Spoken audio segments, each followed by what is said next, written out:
শ্রী পরমাত্মনে নমঃ। যথার্থ গীতা, শ্রীমদ্ ভগবৎ গীতা, অথ ষোড়শ অধ্যায়। যোগেশ্বর ভগবান শ্রীকৃষ্ণের প্রশ্ন প্রস্তুত করার নিজস্ব শৈলী অসাধারণ।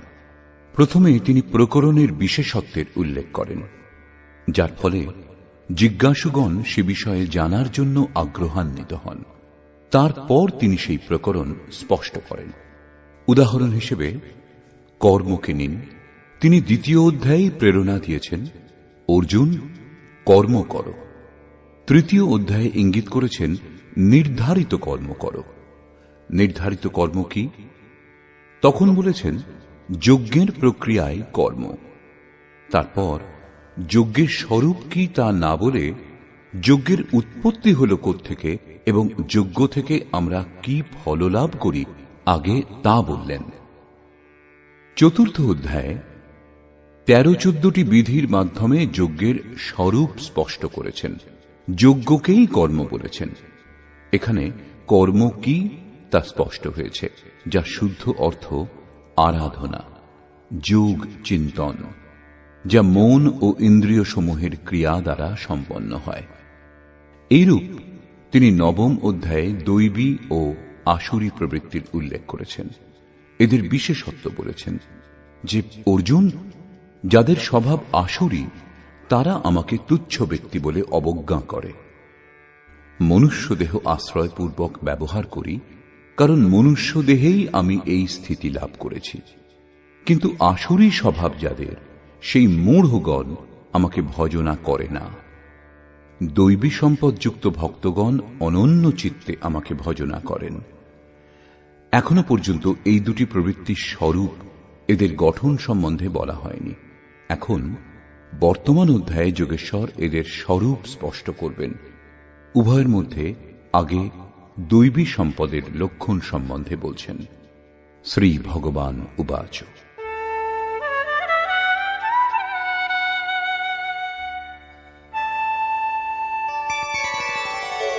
অভয়ং সত্ত্ব সংশুদ্ধির জ্ঞানযোগ ব্যবস্থিতিঃ দানম দমশ্চ যজ্ঞশ্চ স্বাধ্যায়স্তপ আর্জবম।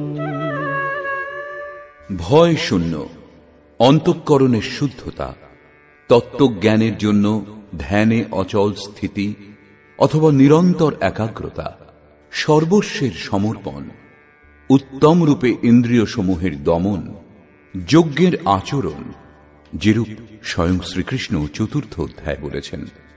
সংযমাগ্নিতে আহুতি, ইন্দ্রিয়াগ্নিতে আহুতি, প্রাণ অপানে আহুতি এবং শেষে জ্ঞানাগ্নিতে আহুতি, অর্থাৎ আরাধনার প্রক্রিয়া, যা কেবল মন ও ইন্দ্রিয় সমূহের অন্তর্ক্রিয়া দ্বারা সম্পন্ন হয়। তিল, জব, বেদী ইত্যাদি সামগ্রী দ্বারা যে যজ্ঞ সম্পন্ন হয়, সেই যজ্ঞের এই গীতোক্ত যজ্ঞের সঙ্গে কোনো সম্পর্ক নেই। শ্রীকৃষ্ণ এইরূপ কোন কর্মকাণ্ডকে যজ্ঞ বলে স্বীকার করেননি। স্বাধ্যায় অর্থাৎ যে অধ্যয়ন স্বস্বরূপের দিকে এগিয়ে যেতে সাহায্য করে, তপস্যা অর্থাৎ মন ও ইন্দ্রিয় সমূহকে ইষ্টের অনুরূপ তৈরি করা, এবং আর্জবম দেহ, ইন্দ্রিয় সমূহ ও অন্তঃকরণের সরলতা।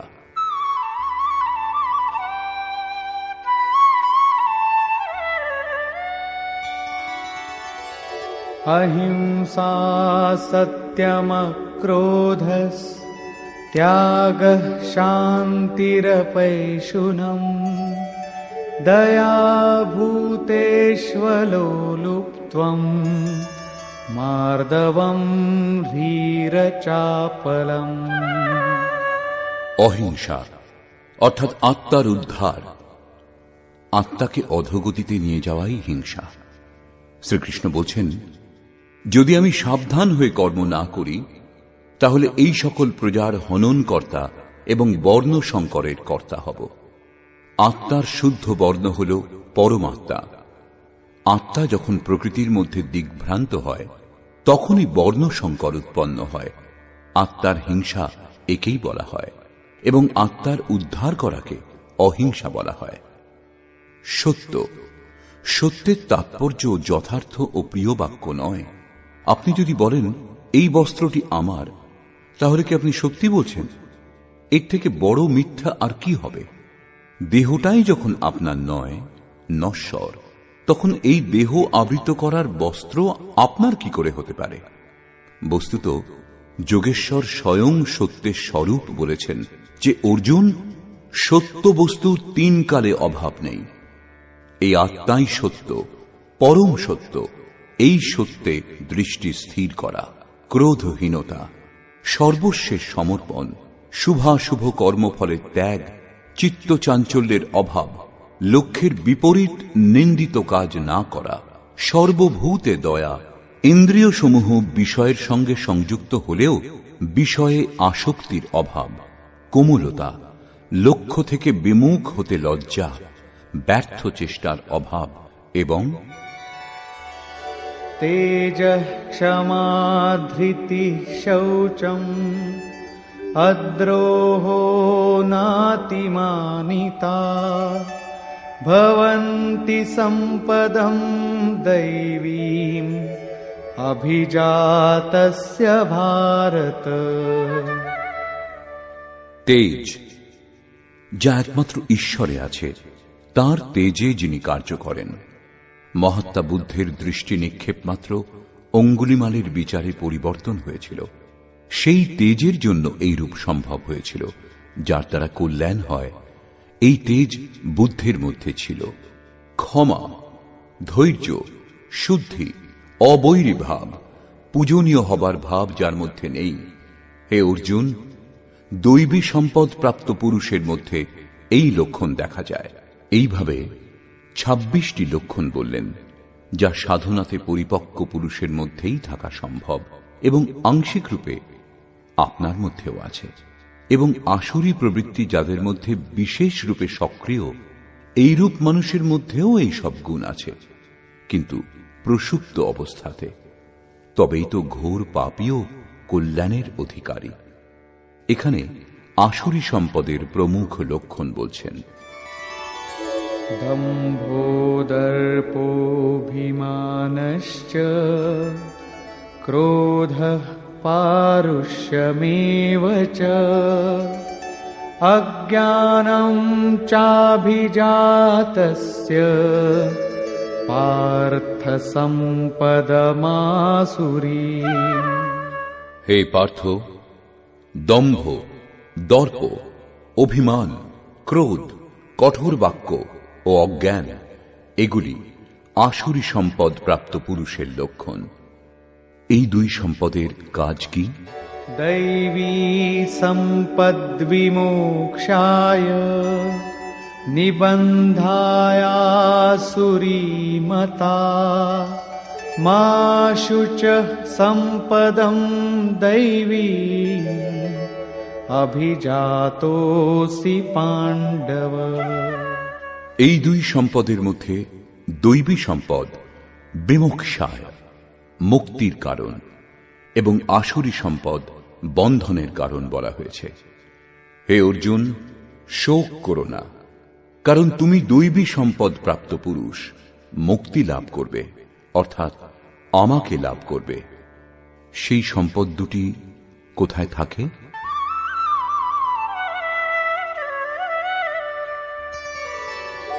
দ্বৌ ভূত সর্গৌ লোকেস্মিন দৈব আসুর এব চ দৈবো বিস্তরশঃ প্రోক্ত আসুরম পার্থ মে শৃণু।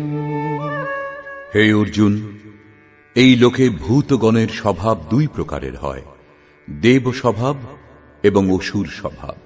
যখন দৈবী সম্পদ হৃদয়ে কাজ করে, তখন এই মানুষই দেবতা, এবং যখন আসুরী সম্পদের বাহুল্য ঘটে, তখন এই মানুষই অসুর হয়।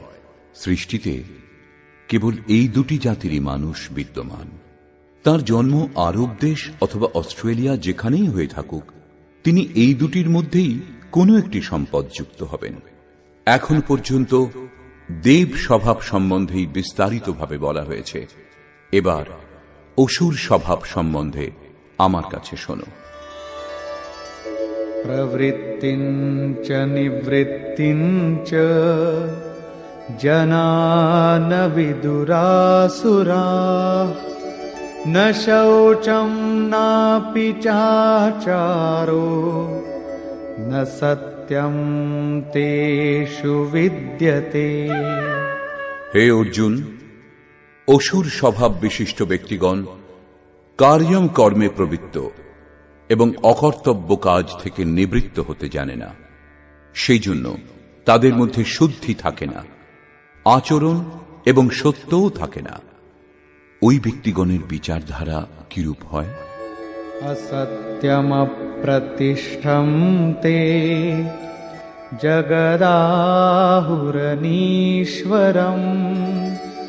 अपरस्पर सम्भूतं किमन्यत् काम हेतुकम्। আসুরী প্রকৃতির ব্যক্তিগণ বলে, এই জগৎ আশ্রয় রহিত, মিথ্যা ও ঈশ্বর ব্যতিরেকে স্ত্রী পুরুষের সংযোগেই উৎপন্ন হয়েছে। সেই জন্য ভোগ উপভোগ করা ভিন্ন আর কি আছে?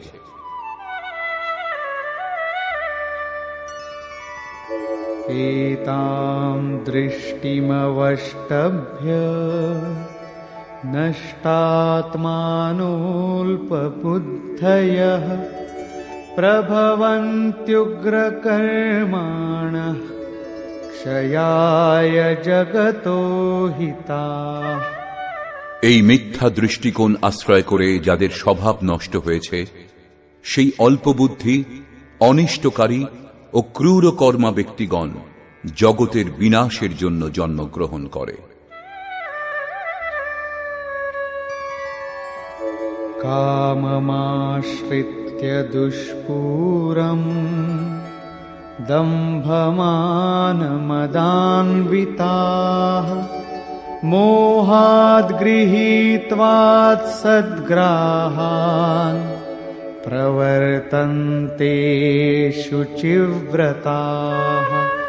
দম্ভ, মান ও মদ যুক্ত হয়ে যে কামনা কখনো পূর্ণ হবে না তার আশ্রয় নিয়ে অজ্ঞানবশত মিথ্যা সিদ্ধান্ত গ্রহণ পূর্বক সেই অশুভ এবং অশুদ্ধ ব্রত ব্যক্তিগণ সংসারে প্রবৃত্ত হয়। তারা ব্রত করে, কিন্তু সেই ব্রত অশুদ্ধ হয়।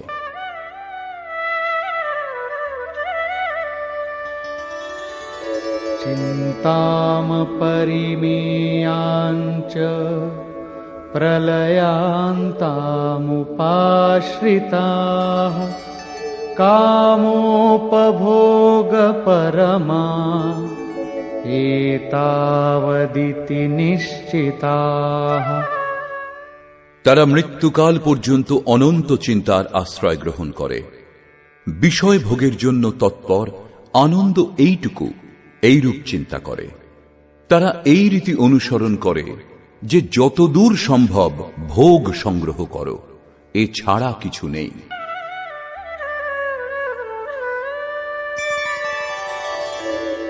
आशापाशशतैर्बद्धाः कामक्रोधपरायणाः ईहन्ते कामभोगार्थम्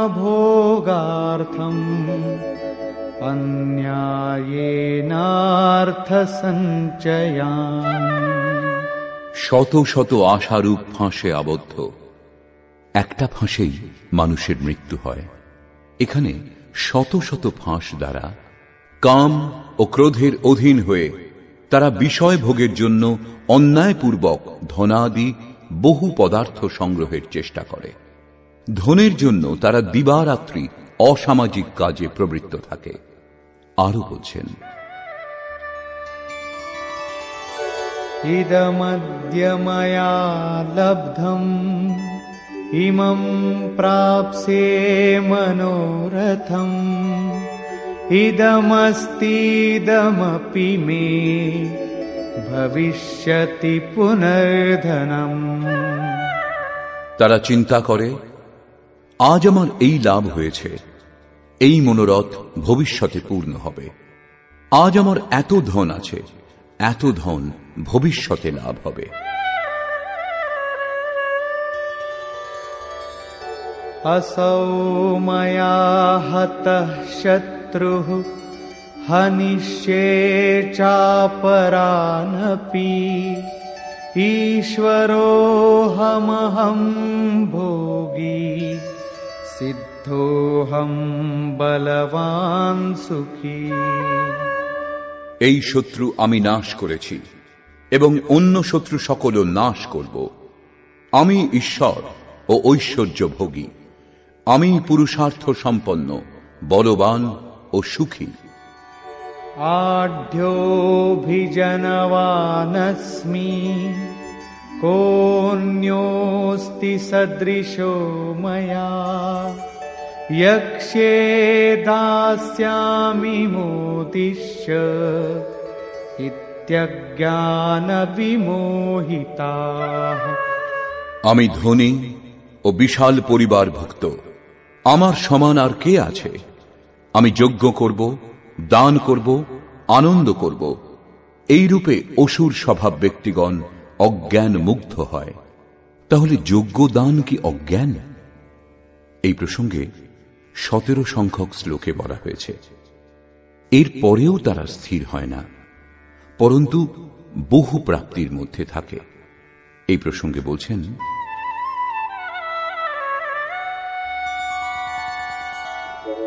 अनेकचित्तविभ्रान्ता मोहजालसमावृताः प्रसक्ताः कामभोगेषु पतन्ति नरकेषु च।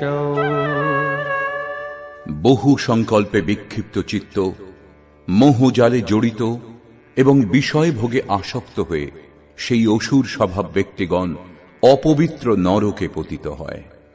পরে শ্রীকৃষ্ণ স্বয়ং বলবেন নরক কাকে বলে।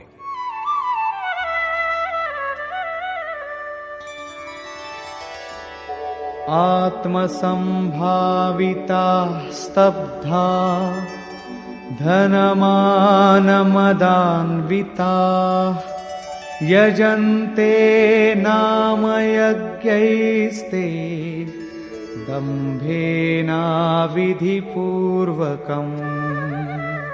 তারা আত্মশ্লাঘা বিশিষ্ট, ধন ও মানের মদযুক্ত হয়ে দম্ভের সঙ্গে শাস্ত্রবিধি লঙ্ঘনপূর্বক নামমাত্র যজ্ঞের অনুষ্ঠান করে। যে যজ্ঞ শ্রীকৃষ্ণ বলেছেন সেই যজ্ঞই কি করে? না, সেই বিধি ত্যাগ করে করে। কারণ বিধি সম্বন্ধে স্বয়ং যোগেশ্বর বলেছেন 4th অধ্যায়ের 24 থেকে 33 সংখ্যক শ্লোকে এবং 6ষ্ঠ অধ্যায়ের 10 থেকে 17 সংখ্যক শ্লোকে।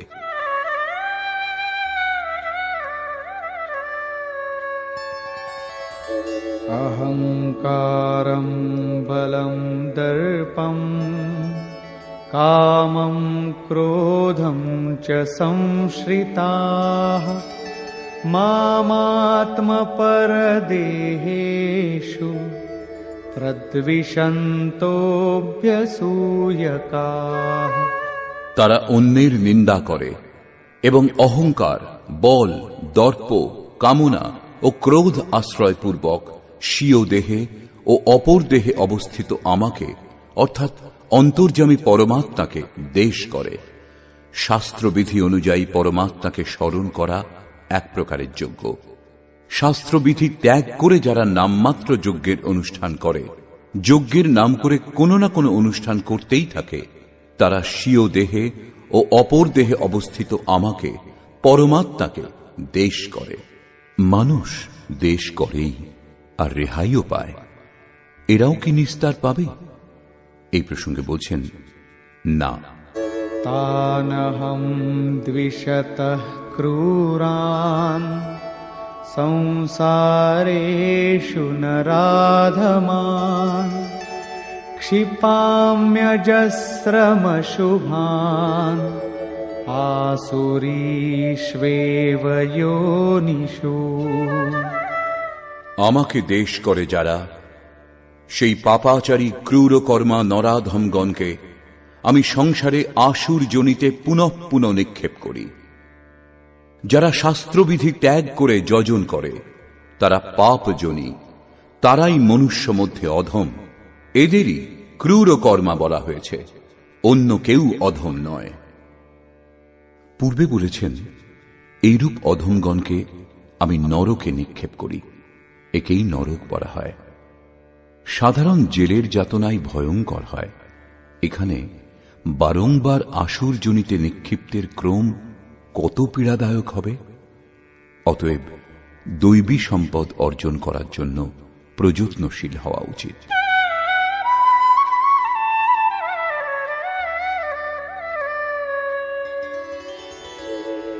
आसुरीं योनिमापन्ना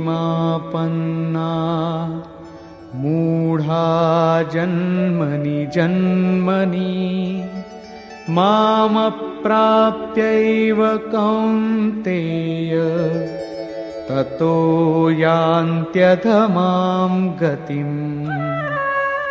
কৌন্তেয়, মূঢ়গণ জন্মে জন্মে আসুর জন্ম প্রাপ্ত হয় এবং আমাকে লাভ করা দূরে থাক, পূর্ব জন্মাপেক্ষা আরো নীচ যোনি লাভ করে, যাকে নরক বলা হয়। এবারে বললেন নরকের উৎপত্তির কারণ। ত্রিবিধম নরকস্যেদম দ্বারম নাশনমাত্মনঃ কামঃ ক্রোধস্তথা লোভস তস্মাদেতত্রয়ং ত্যজেৎ। কাম, ক্রোধ এবং লোভ এই তিনটি নরকের দ্বার স্বরূপ। এরা আত্মার অধোগতিদায়ক, অতএব এই তিনটি ত্যাগ করা উচিত। সমস্ত আসুরী সম্পদ এই তিনটির অন্তর্ভুক্ত। এদের ত্যাগ করলে কি লাভ হয়? এতৈর্বিমুক্তঃ কৌন্তেয় তমোদ্বারৈস্ত্রিভির্নরঃ আচরত্যাত্মনঃ শ্রেয়ঃ ততো याति পরাম গতিম। কৌন্তেয়, এই তিনটি নরক দ্বার থেকে মুক্ত হলে মানুষ স্বীয় কল্যাণ সাধনে সমর্থ হয় এবং সেই অনুষ্ঠান বশত সে পরম গতি অর্থাৎ আমাকে লাভ করে। এই তিনটি বিকার ত্যাগ করার পরেই মানুষ নিয়ত কর্মের অনুষ্ঠান করে, যার পরিণাম পরম শ্রেয়।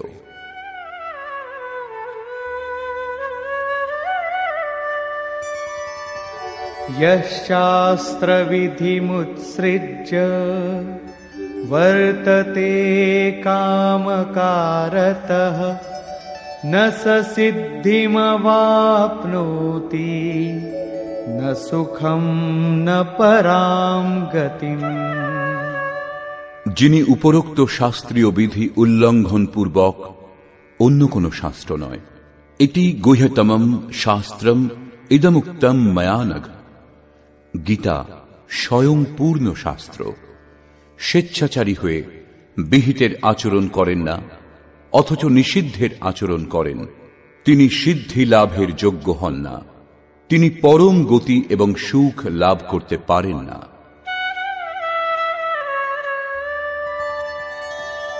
তস্মাৎ শাস্ত্রম প্রমাণন্তে कार्याकार्यव्यवस्थितौ ज्ञात्वा शास्त्रविधानोक्तं कर्म कर्तुमिहार्हसि।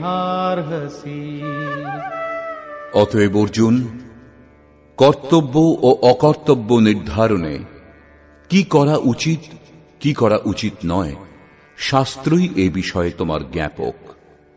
অতএব শাস্ত্রীয় বিধির স্বরূপ জেনে তোমার নিয়ত কর্ম করা উচিত। তৃতীয় অধ্যায় যোগেশ্বর শ্রীকৃষ্ণ নিয়তম কুরু কর্মত্বম, নিয়ত কর্মের ওপর জোর দিয়েছেন এবং বলেছেন যে যজ্ঞের প্রক্রিয়ায় সেই নিয়ত কর্ম এবং সেই যজ্ঞ আরাধনার বিধিবিশেষের বর্ণনাকেই বলা হয়েছে, যা মন নিরুদ্ধ করে শাশ্বত ব্রহ্মে স্থিতি লাভ করিয়ে দেয়। এখানে তিনি বলছেন, কাম, ক্রোধ এবং লোভ এরাই নরকের তিনটি মুখ্য দ্বার। এই তিনটি ত্যাগ করার পরেই সেই কর্মের, নিয়ত কর্মের আরম্ভ হয়, যা আমি বারংবার বলেছি, যে আচরণ পরম কল্যাণ ও পরম শ্রেয় প্রদান করে। সাংসারিক কাজে যে যত ব্যস্ত, কাম, ক্রোধ এবং লোভ তার মধ্যে সেই পরিমাণেই পাওয়া যায়। কাম, ক্রোধ ও লোভ ত্যাগ করার পরেই কর্মে প্রবেশ পাওয়া যায়, কর্মের আচরণ সম্ভব হয়। যারা সেই বিধি ত্যাগ করে স্বেচ্ছাচারী হয়ে আচরণ করে, তারা সুখ, সিদ্ধি অথবা পরম গতি কিছুই লাভ করতে পারে না। কর্তব্য ও অকর্তব্যের নির্ধারণে শাস্ত্রই একমাত্র প্রমাণ। অতএব শাস্ত্রবিধির অনুসারে তোমার কর্ম করা উচিত, এবং সেই শাস্ত্র হল গীতা। নিষ্কর্ষ। বর্তমান অধ্যায়ের শুরুতে যোগেশ্বর শ্রীকৃষ্ণ দৈবী সম্পদের বিস্তৃতভাবে বর্ণনা করেছেন। প্রস্তুত অধ্যায়ে ধ্যানে স্থিতি, সর্বস্বের সমর্পণ, অন্তঃকরণের শুদ্ধি, ইন্দ্রিয়গুলির দমন, মনের সমন, যে অধ্যয়ন স্বরূপের স্মরণ করিয়ে দেয় সেই অধ্যয়ন, যজ্ঞকর্মে যত্নশীল, মন ও ইন্দ্রিয় সমূহকে সংযত করা, ক্রোধহীনতা, চিত্তে শান্ত ভাব, এমন 26টি সদ্গুণ সম্বন্ধে বললেন। যে সদ্গুণগুলি যোগ সাধনাতে প্রবিষ্ট ইষ্টের নিকটবর্তী যে কোনো সাধকের মধ্যেই থাকা সম্ভব, আংশিক রূপে সকলের মধ্যেই আছে। এরপর তিনি আসুরী সম্পদের অন্তর্গত যে 4-6টি প্রমুখ বিকার আছে সে সকলের নাম নিয়েছেন, যেমন অভিমান, দম্ভ, কঠোরতা, অজ্ঞান। শেষে বললেন, অর্জুন, দৈবী সম্পদ বিমোক্ষায়, পূর্ণ নিবৃত্তিতে সাহায্য করে। পরম পদের প্রাপ্তির জন্য এর প্রয়োজন হয়। আসুরী সম্পদ বন্ধনে আবদ্ধ করে, অধোগতিতে নিয়ে যায়। অর্জুন, তুমি শোক করো না, কারণ তুমি দেব স্বভাব সম্পন্ন। এই দুটি সম্পদের উৎপত্তি হয় কোথায়? তিনি বলেছেন, এই জগতে মানুষের স্বভাব দুই প্রকারের হয়, দেব স্বভাব এবং অসুর স্বভাব। যখন দৈবী সম্পদের বাহুল্য ঘটে তখন মানুষ দেবতুল্য হয়, এবং যখন আসুরী সম্পদের বাহুল্য ঘটে তখন মানুষই অসুর হয়। এই সৃষ্টিতে মানুষের কেবল দুটি জাতি, সে যেখানেই জন্মগ্রহণ করুক না কেন তাতে কিছু আসে যায় না। তারপর তিনি আসুর স্বভাব বিশিষ্ট মানুষের লক্ষণ সম্বন্ধে বিস্তৃতভাবে বললেন। অসুর স্বভাব ব্যক্তিগণ কর্তব্য কর্মে প্রবৃত্ত এবং অকর্তব্য কার্য থেকে নিবৃত্ত হতে জানে না। কর্মে প্রবৃত্ত হয়নি, সেই জন্য তাদের শৌচ নেই, আচরণ নেই এবং সত্যও নেই। তারা বলে, এই জগৎ আশ্রয় রহিত, ঈশ্বর ব্যতিরেকে স্ত্রী পুরুষের সংযোগেই উৎপন্ন হয়েছে, অতএব ভোগ হল জীবনের পরম পুরুষার্থ, এর থেকে শ্রেষ্ঠ আর কিচ্ছু নেই। এই ধরনের চিন্তাধারা কৃষ্ণকালেও ছিল, সর্বদা ছিল। কেবল চার্বাক বলেছেন এমন কথা নয়। যতক্ষণ মানুষের মনে দৈবী আসুরী প্রবৃত্তির ওঠানামা চলবে ততক্ষণ থাকবে। শ্রীকৃষ্ণ বলেছেন, সেই মন্দবুদ্ধি ক্রূর কর্মা ব্যক্তিগণ সকলের অহিত কল্যাণ নাশ করার জন্য জগতে উৎপন্ন হয়। তারা বলে থাকে, এই শত্রুকে আমি নাশ করেছি, পরে অমুক শত্রু নাশ করব। অর্জুন, এই রূপ কাম ক্রোধ আশ্রয় করে সেই ব্যক্তিগণ শত্রু নাশ করে না, পরন্তু স্বীয় দেহে ও অপর দেহে অবস্থিত আমাকে, পরমাত্মাকে দেশ করে। তবে কি অর্জুন প্রতিজ্ঞা করে জয়দ্রথাদিকে বধ করেছিলেন? যদি বধ করেছিলেন, তাহলে অসুর স্বভাব বিশিষ্ট তিনি পরমাত্মাকে দেশ করেন শ্রীকৃষ্ণ অর্জুনকে স্পষ্ট বলেছিলেন যে তুমি দৈবী স্বভাব সম্পন্ন, শোক করো না। এখানেও একথা স্পষ্ট হল যে সকলের হৃদয়ে ঈশ্বরের নিবাস। স্মরণ রাখা উচিত যে একজন তোমাকে সব সময় দেখছেন। অতএব সদা শাস্ত্র নির্দিষ্ট ক্রিয়ার আচরণ করা উচিত, অন্যথা দণ্ড প্রস্তুত আছে। যোগেশ্বর শ্রীকৃষ্ণ পুনরায় বললেন, আসুর ভাব বিশিষ্ট ক্রূর ব্যক্তিগণকে আমি পুনঃ পুনঃ নরকে নিক্ষেপ করি। নরকের স্বরূপ কি? বললেন, বারংবার নীচ অধম জনিতে নিক্ষিপ্ত হওয়া, একে অন্যের পর্যায়ভুক্ত, এই হল নরকের স্বরূপ। কাম, ক্রোধ এবং লোভ, এই তিনটি নরকের দ্বার স্বরূপ। সমস্ত আসুরি সম্পদ এই তিনটির অন্তর্ভুক্ত। এই তিনটি ত্যাগের পরেই সেই কর্ম আরম্ভ হয় যা আমি বারবার বলেছি। অতএব কাম, ক্রোধ ও লোভ ত্যাগ করার পরেই কর্ম শুরু হয়। সাংসারিক কার্যে মর্যাদা অনুসারে সামাজিক ব্যবস্থা নির্বাহে যিনি যত ব্যস্ত, কাম, ক্রোধ ও লোভ তাঁদের মধ্যে সেই পরিমাণেই পাওয়া যায়। বস্তুত এই তিনটি ত্যাগ করার পরেই কর্মে প্রবেশ লাভ হয়, যা পরমে স্থিতি প্রদান করে। সেই জন্য কর্তব্য অকর্তব্যের নির্ধারণে শাস্ত্রই প্রমাণ। কোন শাস্ত্র? এই গীতা শাস্ত্র। কিমন্যায় শাস্ত্র বিস্তরয়। সেই জন্য এই শাস্ত্র দ্বারা নির্ধারিত কর্ম বিশেষ যথার্থ কর্ম তুমি করো। বর্তমান অধ্যায়ে যোগেশ্বর শ্রীকৃষ্ণ দৈবী ও আসুরী দুটি সম্পদেরই বিস্তৃতভাবে বর্ণনা করেছেন। তাদের স্থান মানব হৃদয় এও বলেছেন। তাদের ফল সম্বন্ধেও বললেন। অতএব